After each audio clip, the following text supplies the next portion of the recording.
We've been getting ready all month, cleaning up our grills, replacing parts, getting everything dialed in. And today, we're finally putting it to use. Just not at home. We're headed out to the lake for our first cook of spring. We've got the van packed, families with us, and this is what it's all about. Getting outside, slowing things down, spending time together, and firing up the grill. This right here is the start of the season. Now here's the twist. We're not using our regular setup today. We're cooking on a Weber Smokey Joe 14-inch grill we picked up at the thrift store for $5. We've got it cleaned up and ready, but we've never cooked on it before. We've got 10 people to feed with burgers, hot dogs, and kebabs. All on a grill we don't even know yet. That's where the fundamentals get put to the test. Because if we truly understand fire, it shouldn't matter what grill we're using. Before we light anything, let's think through our setup. We're going direct heat for this cook, so we want higher temperatures without overloading this small grill, because that's one of the fastest ways to lose control. What I like to do is lay out unlit charcoal across the bottom of the grill just to get a visual. Right away, you can see it doesn't take much on a grill this size.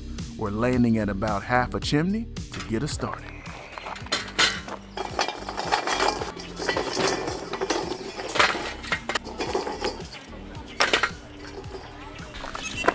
Just lit this batch of coals, y'all. We got a chimney starter, it's about halfway full. It's not ready yet though. Y'all see that dirty smoke coming off the chimney? That tells me these coals aren't ready yet. I want that smoke to get a bit cleaner before we pour them out and start cooking. I'm looking inside though, I am starting to see a glow. But yeah, these coals got a little bit more time to go. Once that smoke cleans up, we're ready to go, because I'm seeing that flame starting to lift the top. So we're almost there, y'all. Almost there. Hold on and we'll be right back. We've got our chimney going, and now everything starts to come together. The fire's building, the food's getting prepped, and the whole place starts to come alive. This is what the start of the season feels like. Let's start with our burgers and hot dogs, just getting everybody fed for lunch. On a grill this size, we're not trying to cook everything at once. We're working in batches and staying in control. You'll see me moving around here a bit, flipping, adjusting as we go. I'm not simply reacting, just managing the cook and staying ahead of it. Even on a small grill, different spots can run at different temperatures. I don't know if y'all can hear that, but my sizzle is picked up. Can y'all hear that? Sizzle's picked up, so I'm just standing right here, checking it out. Probably want to go in here for another flip and see what's going on. So yeah, we'll just stand by and check and see where we are. Hold on and we'll be right back.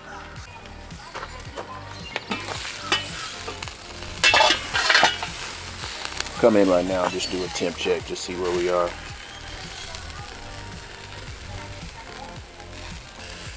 I don't know if y'all can see that. We're at 140 right there. 145. 150, we coming on.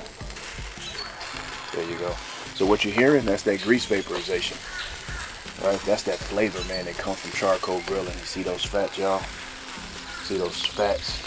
That rendered fat is dripping down on those coals. And then when that vaporization happens, that's what's helping flavor our hamburgers right here. This is direct grilling, man. This is that flavor you only get from direct grilling like this, or a vertical smoker. That grease vaporization. So yeah, let's get this closed.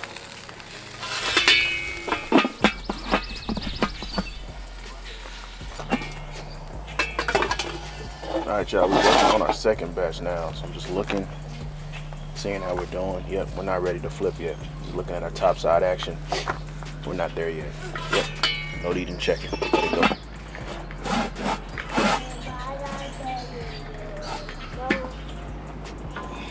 Alright y'all, I can hear my sizzle getting a bit aggressive. Can y'all hear that? It's picking up a little bit, so let's go in here and take a peek. Oh yeah. See how you can see the grease and the liquid start pooling at the top? That's usually a telltale sign of how that bottom is looking, right? That means it's coming along. Let's get a quick temp check.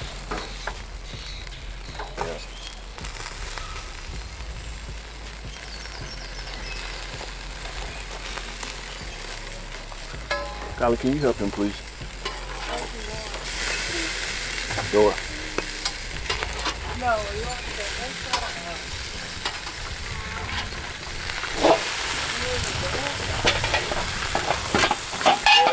let's go inside.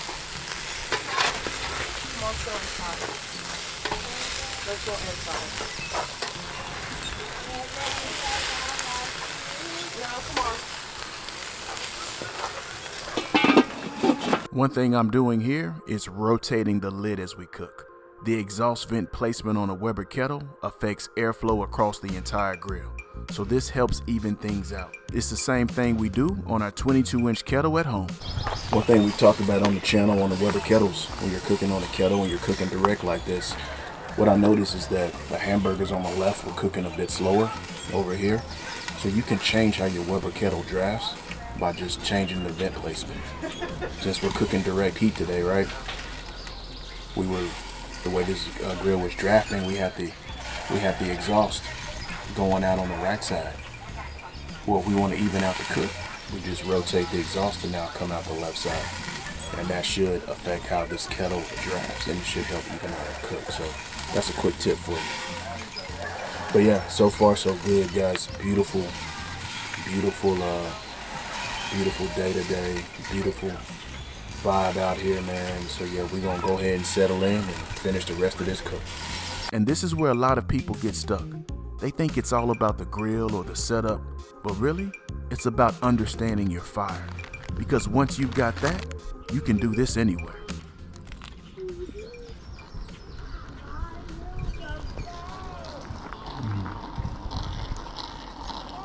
That's good, y'all.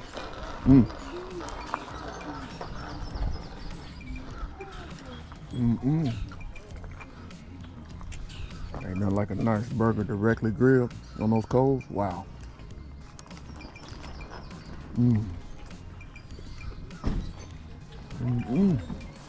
Now we're moving into our beef and shrimp kebabs, using the same fire and the same setup. We're just making small adjustments and staying in rhythm with the cook. Nothing complicated, just controlled.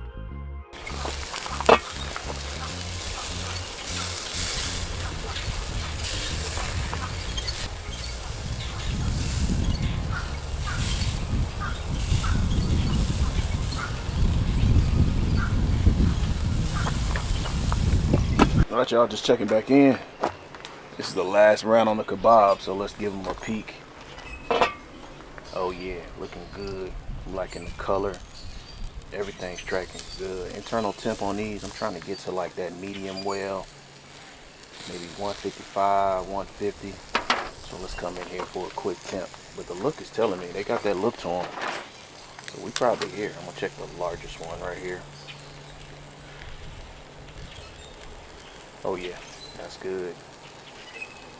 Yeah, 155. Oh yeah, let's pull them, y'all. Perfect. Perfect, perfect, perfect.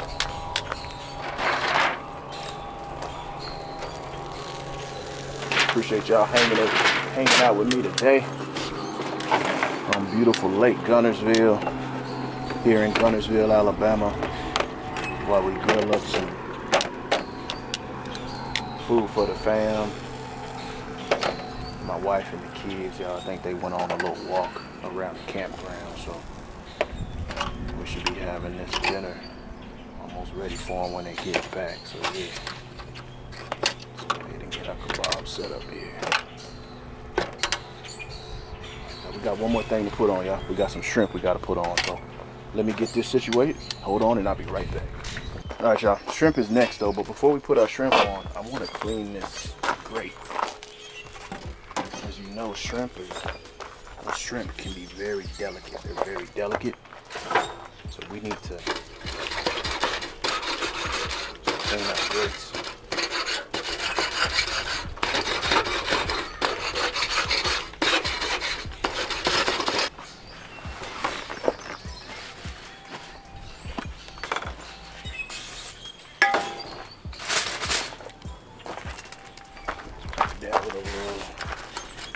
Dab it, a little bit non-stick cooking spray right here.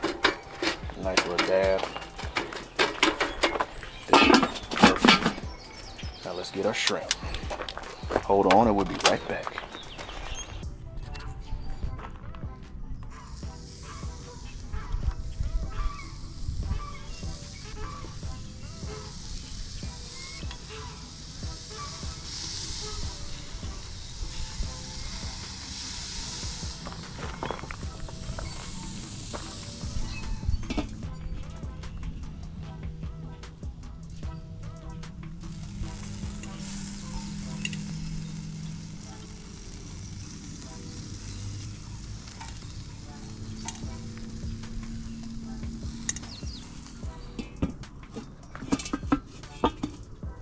Been a few minutes, y'all. Let's come back in and check on the shrimp.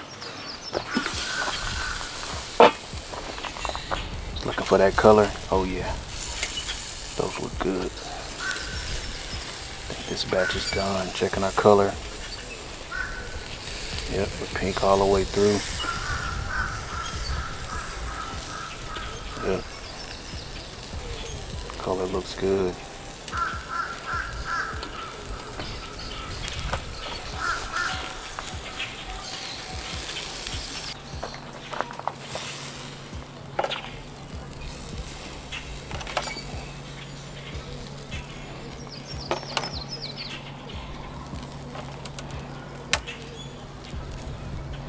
And this right here is the reason we do all of this. Being out here with family, cooking, eating, and just enjoying the moment together, that's what all the preparation and practice is really for. What's up, y'all? Just checking back in. Got some potatoes here. These are some smothered potatoes with onions. A little salad right here. Got that Kaneka sausage here. Got our beef kebabs here, shrimp kebabs here. And I'm using a little teriyaki sauce right here. This is a nice, man, I've been pleased with this Kinder sauce. Yeah, mommy got yours up there, babe. I've been pleased with this Kinder sauce. So yeah, if y'all want to try a nice little simple teriyaki glaze, sometimes that teriyaki, store-bought teriyaki don't really taste too good, but I've been really pleased with this Kinder, so y'all try that out. So yeah, there we go, y'all. Just want to give you an update. Here's our little mini grill right here, y'all. So this is the view from the spot. Got the mini Weber here, and just overlooking beautiful Lake Guntersville. All right, y'all. I'm about to eat, and I'll be right back. And honestly, this little grill really impressed me. It cooked evenly, it drafted well, and we didn't deal with flare-ups at all. Just steady, controlled heat from start to finish. And that's why we put in the work year-round on this channel, to keep our grilling game tight. We stay ready so we don't have to get ready. Learning how to manage your fire isn't just for your backyard. It's so you can take your skills anywhere and still get the same results. If you want to get better at controlling your fire, stop guessing when you grill, check out our fire management guide. It walks through all of this step by step so you can apply it to any grill you use. Thank you so much for watching Daddy DIY Grilling. Until next time, grill boldly, serve proudly, and enjoy the process. I want to give a big shout out to our channel members. It's because of your generous support that we're able to keep creating and sharing these grilling resources. You're a huge part of this community, and we couldn't do it without you.